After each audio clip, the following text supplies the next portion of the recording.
श्री शिवाय नमस्तुभ्यं। स्वागत है आपका हमारे वीडियो में। दोस्तों, आज हम आपके लिए जीवित पुत्री का व्रत कथा लेकर आए हैं।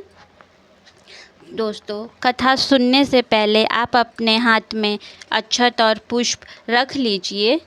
चलिए कथा सुनते हैं। एक बार नैमिषारण्य के निवासी ऋषियों ने संसार के कल्याणार्थ सूत जी से पूछा, हे सूत कराल, कली काल में लोगों के बालक किस तरह दीर्घायु होंगे, सो कहिए। सूत जी बोले, जब द्वापर का अंत और कलयुग का आरंभ था, उसी समय बहुत सी शोकाकुल स्त्रियों ने आपस में सलाह की कि क्या इस कली में माता के जीवित रहते पुत्र मर जाएंगे।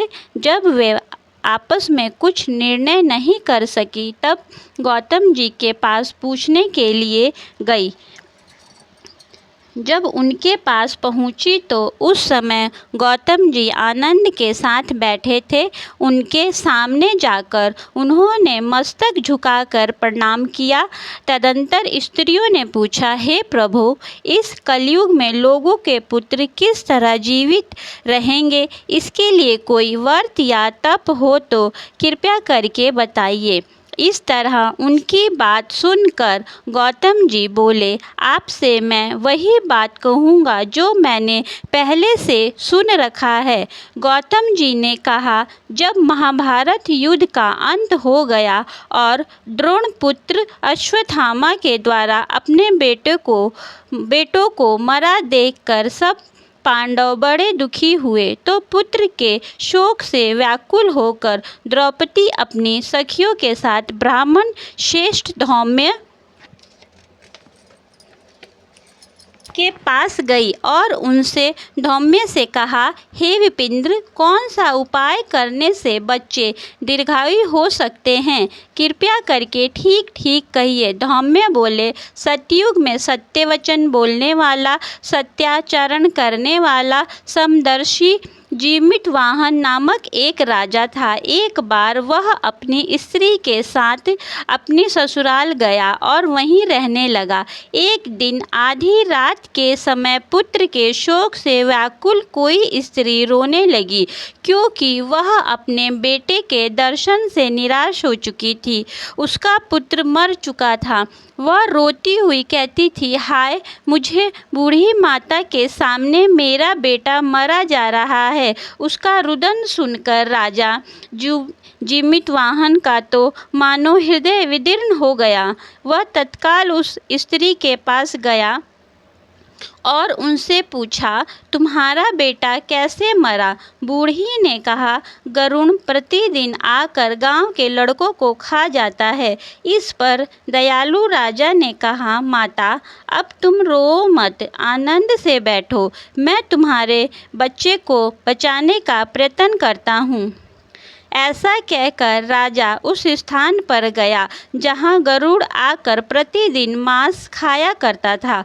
उसी समय गरुड़ भी उस पर टूट पड़ा, मांस खाने लगा। जब अतिशय तेजस्वी गरुड़ ने राजा का बायां अंग खा लिया तो झटपट राजा ने अपना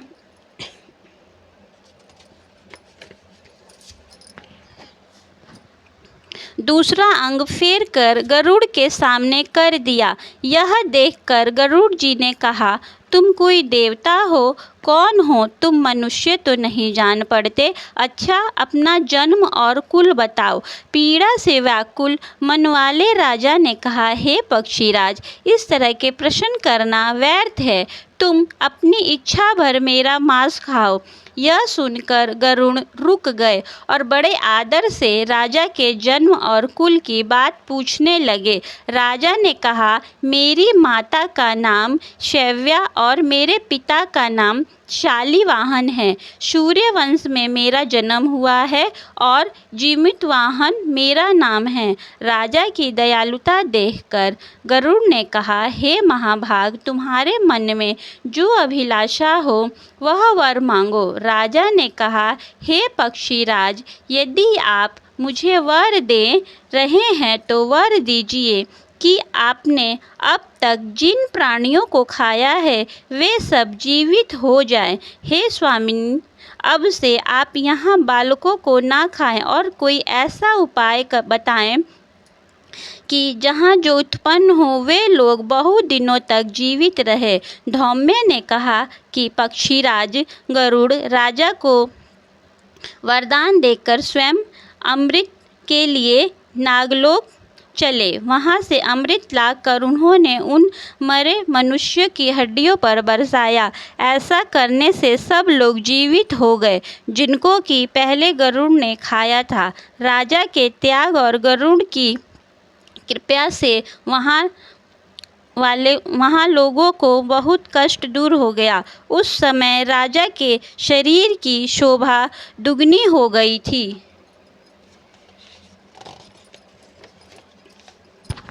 राजा की दयालुता देखकर गरुड़ ने फिर कहा, मैं संसार के कल्याणार्थ एक और वरदान दूंगा। आज अश्विन कृष्ण सप्तमी से रहित शुभ अष्टमी तिथि है। आज ही तुमने यहाँ की प्रजा को जीवन दान दिया है। हे वत्स, अब से यह दिन ब्रह्मभाव हो गया है, जो मूर्ति भेद से विविध नामों से विख्यात है।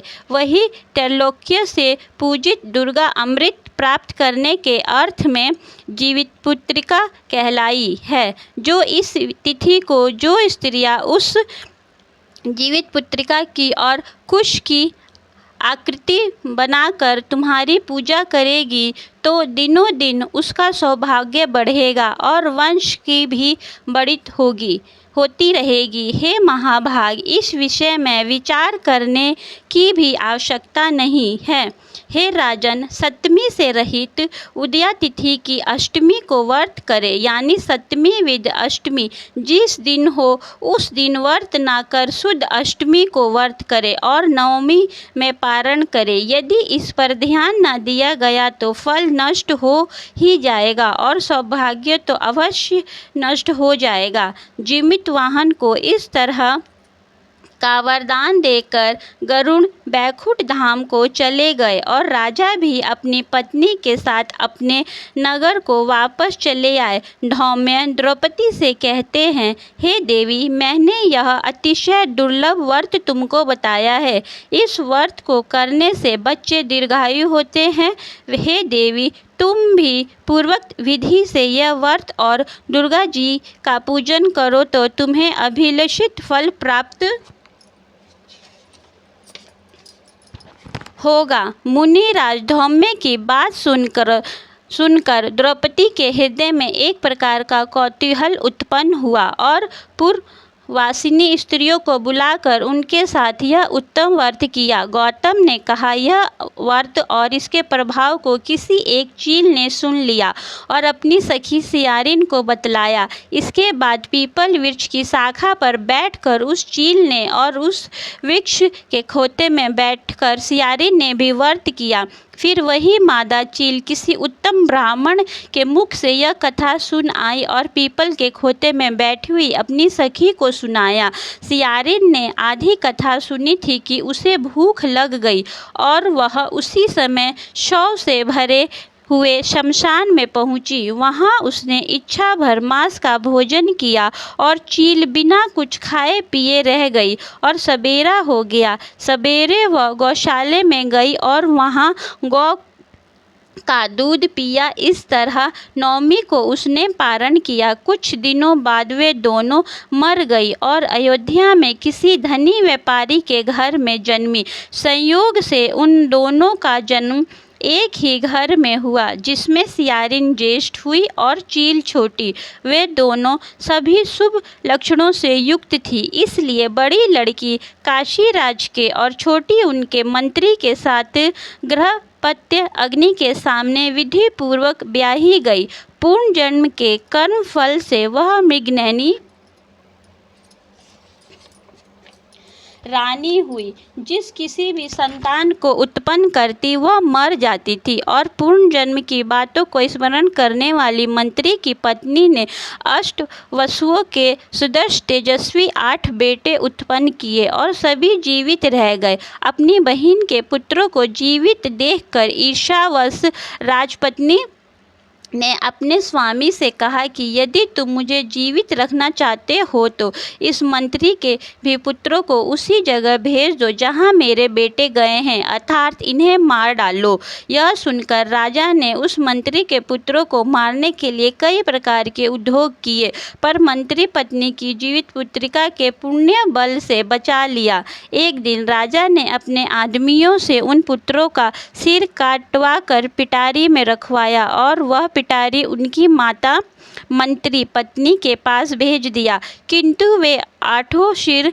बेशकीमती जवाहरात हो गए और भले चंगे वे 8 लड़के अपनी माता के पास वापस चले गए। उनको जीवित देखकर राज्यपत्नी को बड़ा विस्मय हुआ। अंत में वह मंत्री की पत्नी के पास आई और उनसे पूछा, बहन, तुमने कौन सा ऐसा पुण्य किया है जिसके बार बार मारे जाने पर भी तुम्हारे बेटे नहीं मरते? इस पर मंत्री की पत्नी ने कहा, पूरे जन्म में मैं चील थी और तुम सियारिन।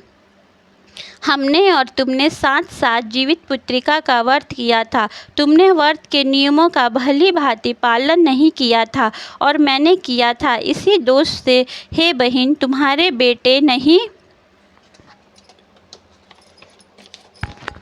जीते हैं। ओ राजरानी, अब भी तुम उस जीवित पुत्रिका व्रत को करो तो तुम्हारे बेटे दीर्घायु होंगे। मैं तुमसे सच सच कह रही हूँ। उसके कथा अनुसार रानी ने व्रत किया, तभी से उसके कई बेटे सुंदर और दीर्घायु होकर बड़े बड़े राजा हुए। सूत जी कहते हैं कि सब प्रकार का आनंद देने वाला मैंने यह दिव्य व्रत बतलाया। स्त्रियां चिरंजीव संतान चाहती हो तो विधि पूर्वक यह व्रत करे।